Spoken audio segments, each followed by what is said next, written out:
Bueno, yo vengo de una tradición documental, con lo cual en todas las películas, aunque sean ficciones, mi voluntad es de que incorporen una gran veracidad o una gran sensación de autenticidad, ¿no? Y con 6 días Corrents tenía las ganas de hacer una película que la gente sintiera que los personajes son muy cercanos y de hecho como si ya te sonaran de algo, ¿no? Yo a través de esta hibridación de géneros lo que pretendo es que haya una cercanía hacia el cine, ¿no? Que la gente que a menudo ha pensado que solamente las historias muy dramáticas o de personajes muy extremos es lo que es el cine, que de repente diga, no, es que mi vecino puede protagonizar una película, yo podría también, y las historias que nos ocurren a nosotros en el día a día, en realidad son muy interesantes, son muy excepcionales, ¿no? Y pueden contener grandes dosis de drama, pero también de surrealismo y de humor, ¿no?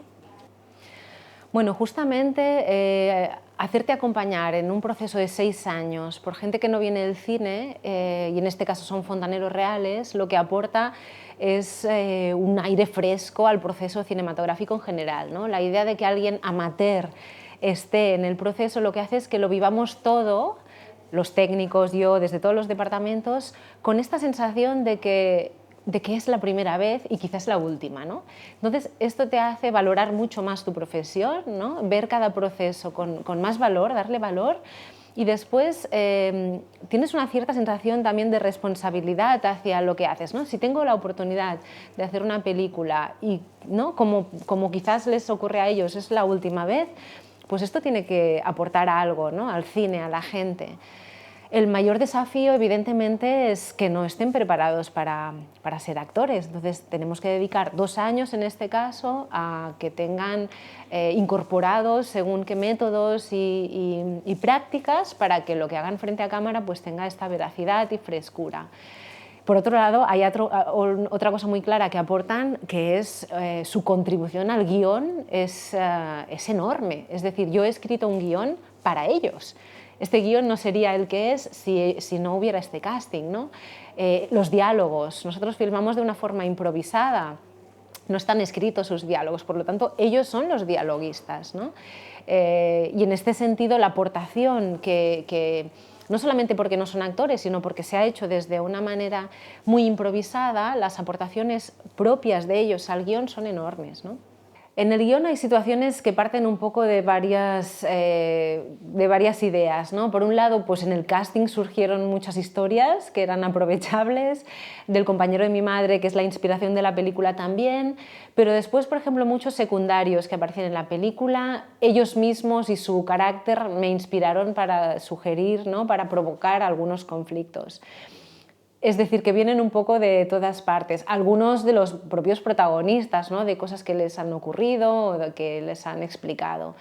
Entonces, si todo tiene como una base real, evidentemente pensado desde el punto de vista de la ficción, de qué puede dar más juego, ¿no?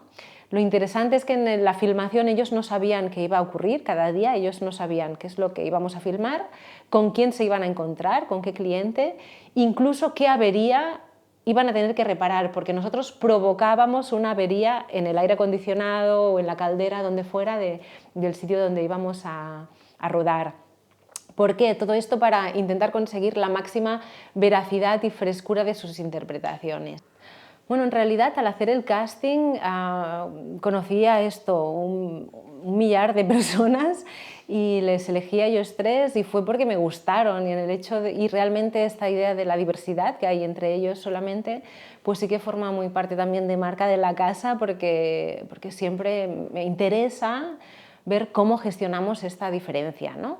Y en el caso de Moja, el hecho de que él hable bereber, pero en cambio se le dé tan mal el castellano y el catalán todavía, ¿no? Porque acaba de llegar, me hizo reflexionar sobre la necesidad de incorporar su voz en off, ¿no? En su propia lengua, por un acto casi de justicia hacia la persona misma que interpreta el personaje, que es que siempre tendemos a ver al que llega de fuera por lo torpe que son con el lenguaje, como si fueran mucho menos inteligentes de lo que son, y Moja es un gran sabio, yo considero, y de hecho en realidad es todo un valor la idea de que él venga de fuera y sea alguien que nos mire desde esta perspectiva, desde esta distancia, ¿no? Como alguien que acaba de llegar deberíamos verlo como una riqueza.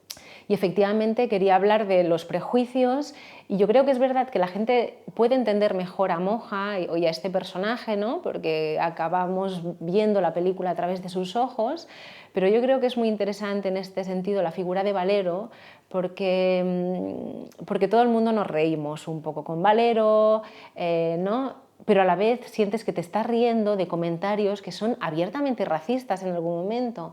Y esto produce un efecto muy contradictorio en el visionado, donde te puedes llegar a plantear, ¿me estoy riendo de un comentario racista? ¿Es porque hay algo en mí que, ¿no? que tiene algo de esto? O sea, produce un efecto espejo que creo que es interesante, ¿no? y que nos hace cuestionar pues esto, qué hay de todos estos prejuicios en nosotros.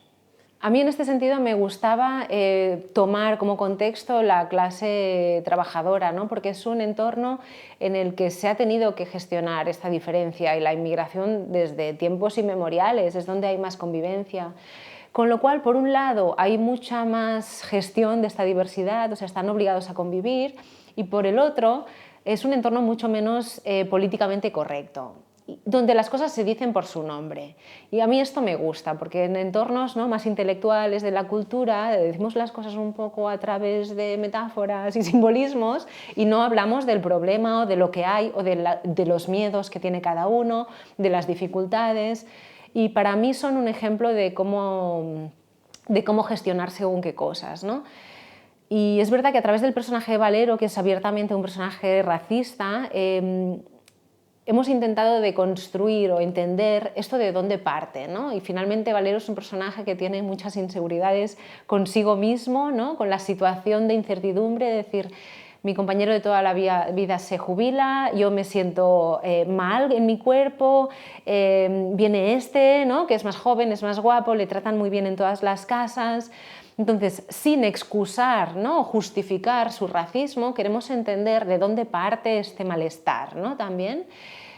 Como tú decías, en estos microracismos o en estos tratos a veces abiertamente vejatorios hacia quien es distinto. Y bueno, y esto siempre se ha hecho de una forma como más descarnada quizás. Yo tenía ganas de hacerlo a través del humor, sin dejar de ser bueno, pues comprometida, ¿no?, con este tema, o querer hacer avanzar un poco la sociedad. Bueno, esta es un poco mi visión, ¿no? Es decir, yo tengo la sensación de que todos tenemos el potencial empático para poder entender qué le ocurre al otro, quién es, y encontrar un punto de acuerdo en el que podamos convivir. No significa que nos tengamos que querer, pero significa que tenemos que poder convivir, entre otras cosas porque no tenemos ninguna otra opción. Y a mí me parece que sí que tenemos el potencial todos como seres humanos para llegar a este acuerdo con el otro, ¿no? Otros cineastas te hubieran planteado un final totalmente distinto, ¿no? Pero este es mi punto de vista. Yo creo realmente todavía en la bondad del ser humano, ¿no?, si realmente lo trabajamos un poco.